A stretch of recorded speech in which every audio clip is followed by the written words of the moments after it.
Hello,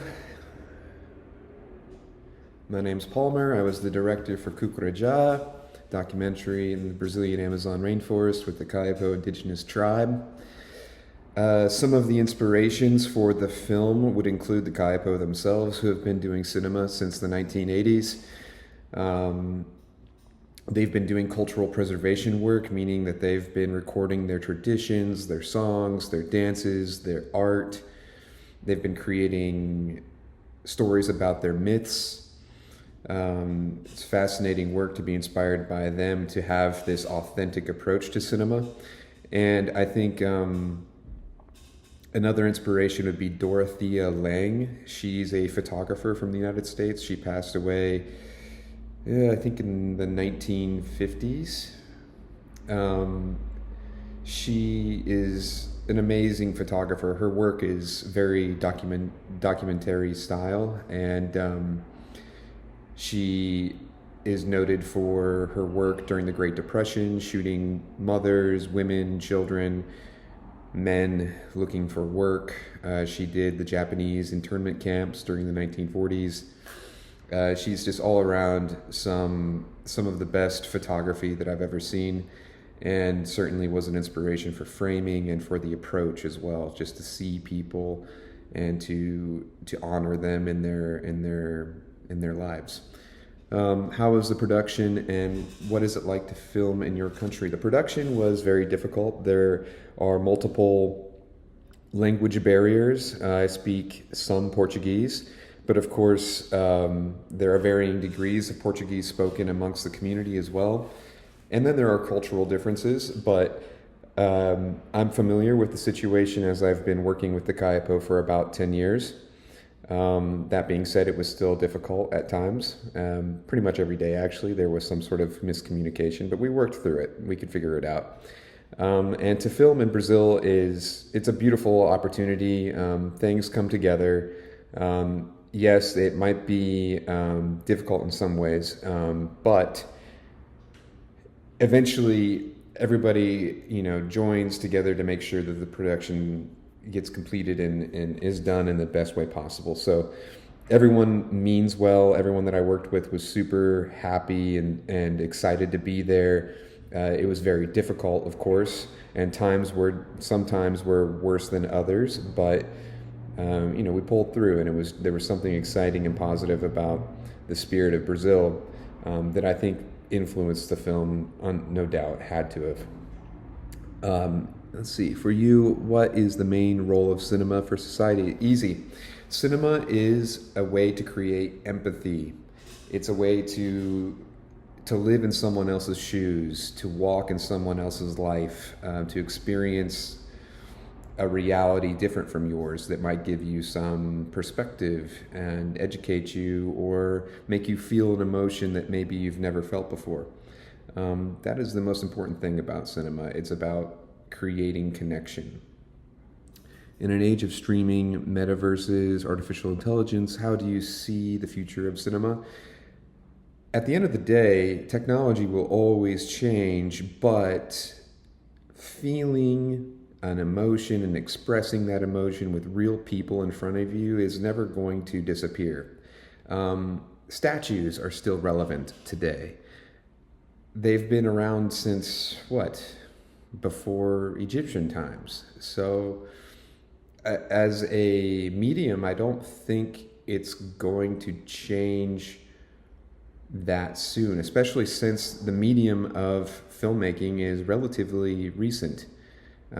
Photography obviously came before motion picture, and before that it was painting. So I don't think that we are going to we'll see some changes, of course, but I don't think it's going to disappear or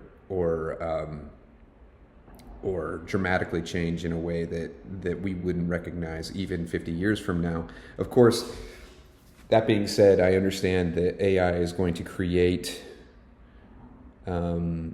all kinds of films. I mean, I think the scale of how much will be produced obviously is something to consider, but supply and demand and unique experiences, that's not going to go away. I think people are still going to be drawn to the individuals who care about whatever story they're making, and they will follow and sort of support that. And I think that's just going to be true for the future. For independent filmmakers, do you think the hybrid model, screening in theaters, streaming, and online festivals, is bringing more benefits or losses?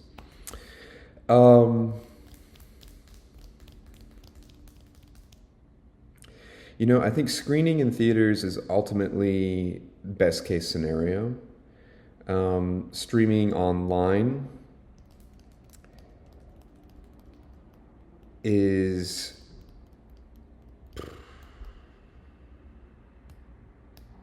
it's nice. I think it's nice, but it also provides an opportunity for maybe,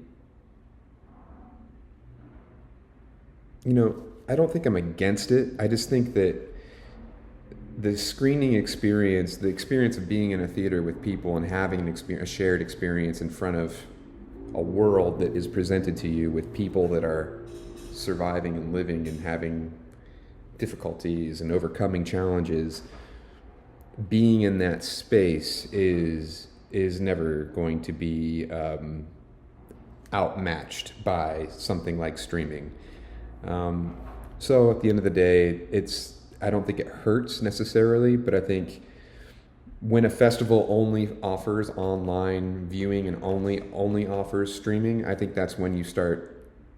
For me personally, I don't gravitate towards those festivals. I think it's more important to fill seats in a theater.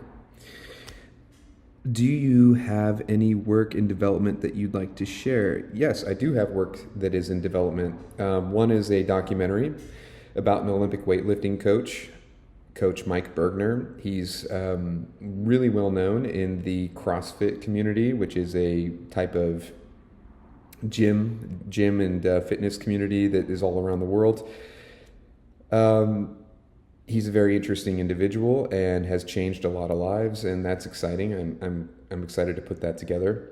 Another film that I'm developing, I've already written a script for, is about a woman who is drawn to, it's a narrative short and it's fiction, and it's about a woman who's drawn to her roots, her ancestral roots, in order to basically complete the mandate given to her by the moon god, a moon goddess. It's pretty cool, I think. Do you have any new work? Yes. And let's see. Extra question. If you would like to add more information and or things not covered in the questions, feel free to use 5 minutes to develop lines on topics you would like to share. I would just like to share that it's very important for people to understand, especially in the documentary space, that we can really help humanity by inspiring them through the act of creating these films.